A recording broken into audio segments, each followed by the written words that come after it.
All right, what's up, my friends? It looks like we are live. I am back from vacation here in Dallas. Had an amazing trip to Sanibel Island, a little island. You fly into Fort Myers, and it's, I don't know, maybe a 30-minute drive out to Sanibel. Had a blast and excited to be back home. It's, one of those things where the new year starts and you're ready to get after it. You got all these goals and everything, and you're on vacation, and I love it, but I'm not nearly as productive on vacation as I am at home. So I am excited to be back in the saddle here. So listen, as you guys hop on, let me know where you're tuning in from. Give me your city, your state. If you're watching this live, drop me a live in the comments. If you're watching this on the replay, drop me a replay in the comments. And if you've been watching me over the last few days, we've been talking about the magical phase of momentum. And there are typically 4 phases of growth.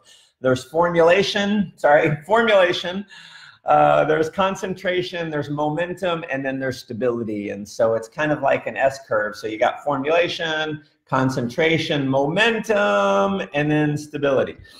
And momentum is where the craziness happens. This is where you go from maybe no one in your group to hundreds to thousands in your group. Maybe you've got a team of a few hundred and it grows to a few thousand. Maybe you have a team. I mean, about a decade ago, I had a team of a few thousand, and we were kind of plateaued, and we're like, after it. And then all of a sudden, boom, that team grew from thousands to tens of thousands, eventually hundreds of thousands, and ended up being well over 1 million customers, 1.5 million, close to 2 million, right around 2 million customers around the world. And so the momentum phase is the exciting part. And today is one of the most important lessons. Now, if you get some value out of this, hit the like button. If you feel like some others can get some value out of this, definitely hit the share button. And if you haven't subscribed to my newsletter, hop over to mattmorris.com, put your name and email in there. You'll get subscribed to the most valuable newsletter in network marketing. I drop golden nuggets of wisdom every single week on there, multiple times per week. And so if you want that, hop over there. And so let's talk about law number 4 is thou shalt remain humble. Thou shalt remain humble.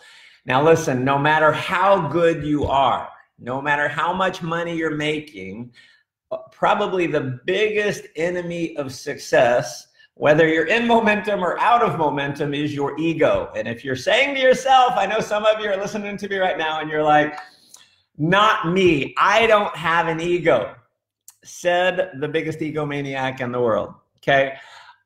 Every egomaniac will tell you they have no ego. And listen, I would love to tell you I have no ego, but I know I have a healthy ego. I want to win. I want to compete.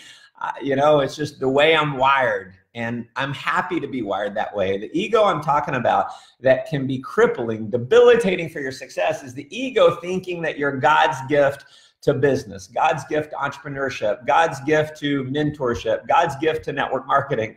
And listen, my ego has gotten the best of me on multiple occasions. I've had people in my organization who have been struggling, and I just downloaded my ego on them and I blew them out of the water. So I'm not going to say I have no ego. I'm not going to say I haven't made this mistake. I have made the mistake. Thankfully, I made this mistake the majority of times when I was young, and I learned my lesson, because when you blow people out of the water and it costs you a lot of money, pain can be a good motivator. Now, there are some people who have such a big monster ego that it doesn't matter how much money they lose, they're gonna hold on to that ego. Now, my money, my pocketbook, my bank account, for me, is way more important than my ego. So I learned the lesson, and hopefully those of you who have worked with me, either currently or in the past, hopefully you would agree that in general, I'm a pretty humble guy. And I think that's the way you need to be. When you have a giant ego, what happens is you feel like you're better than everyone else. You talk about how you created, it's all you. Like, you created it. It had nothing to do with the company or your downline or your upline or your crossline or anything like that. It was all you. I created history. I did this. I did this. Now, it's okay to brag on yourself. I brag on myself. I'll talk about building a team of 1 million+ customers. I'll talk about different things that I've done. There's nothing wrong with that. Where it goes wrong is when you feel like when it comes across as you being better than other people, you being superior to other people. That is the biggest killer, because here's what happens. People don't want to work for a jerk. They don't want to work for an asshole. And so they will, and I've seen this in my organization. I mean, I can remember a specific case. I had a young guy on my team, very, very talented, monster ego. Now, I'm going to write a book one day. It's called The Art and Science of Dealing with Egos.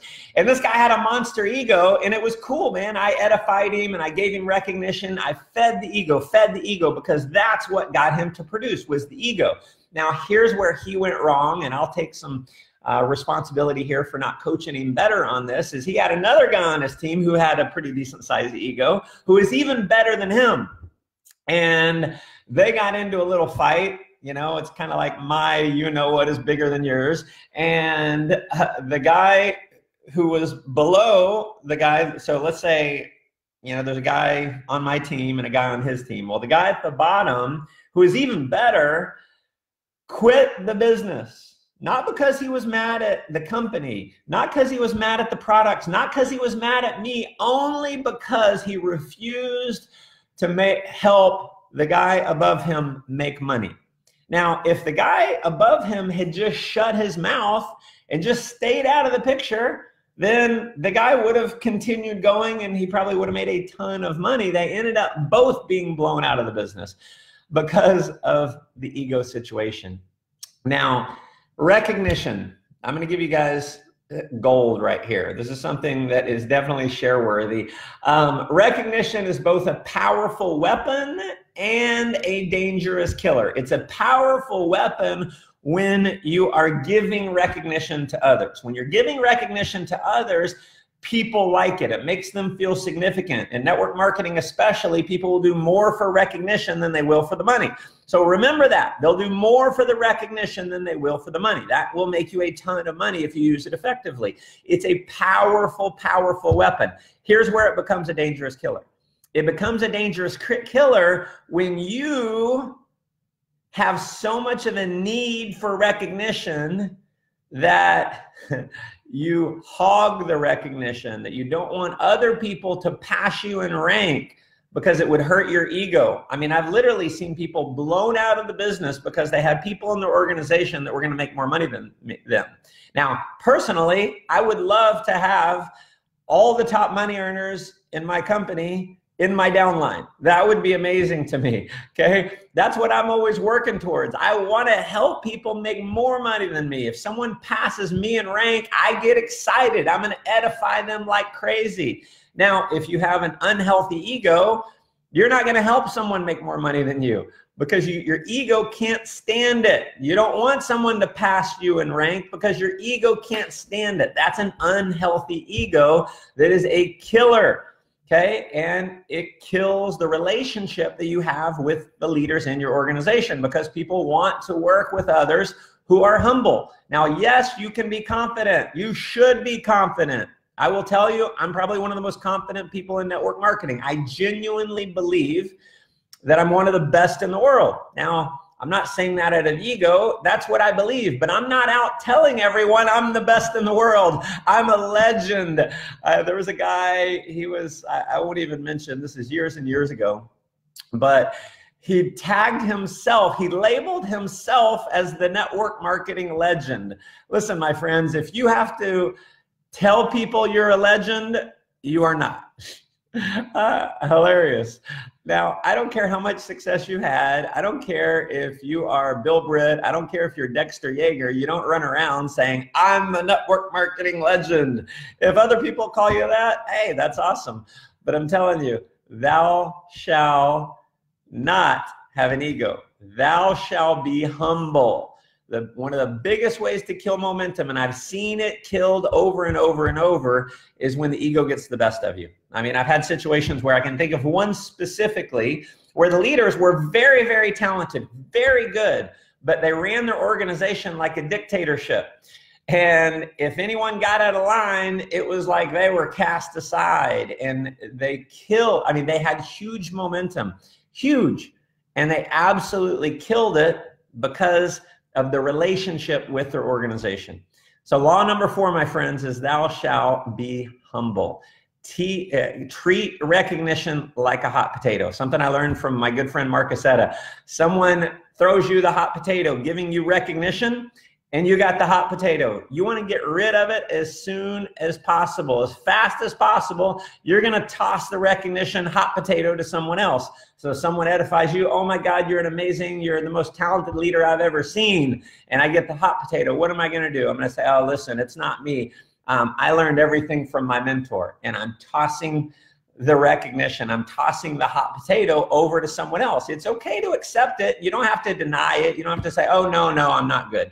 But the point is, you don't just hog it, you give it to someone else. If I have a leader on my team who's very, very talented, and they're like, oh my gosh, you're the best leader in the world, I say, listen, thank you so much. The reason why I get so much recognition is because I have leaders like you on my team.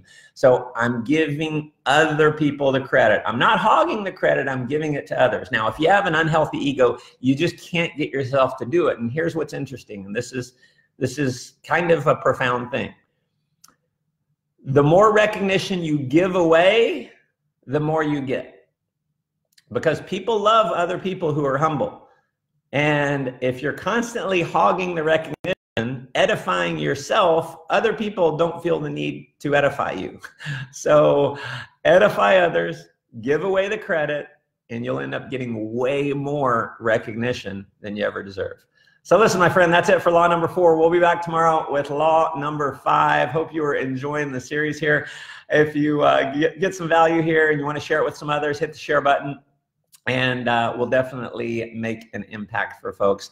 And if you haven't subscribed to my newsletter, hop over to mattmorris.com, put your name and email address in there, and you'll get my newsletter delivered to your inbox every single week. Thanks so much. Let's go make life an adventure. Take care.